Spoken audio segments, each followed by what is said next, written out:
હું મત આપું અને આ દેશમાં લોકશાહી સારી રીતે ચાલે એવું ઈચ્છતા હોય ને, પણ આ ગરબડ ગોટાળો એટલો બધો છે કે આમાં એમને બોલવું જોઈએ, નહીં તો સત્તા ઉપર રહેવાનો કોઈ અધિકાર નથી.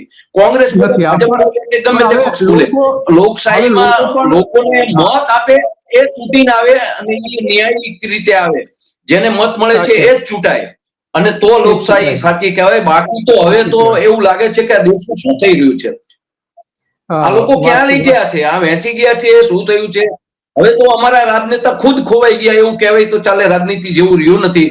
અદાલત ન્યાયાલય જેવું બધું અઘરું લાગવા માંડ્યું છે લોકોને કે હવે એ લોકોએ માંડી વાળ્યું છે કે મત દેવા દે તો ઠીક છે, ન દેવા દે અને ગુલામી પ્રથામાં લાવે ને તો અમે રહીશું.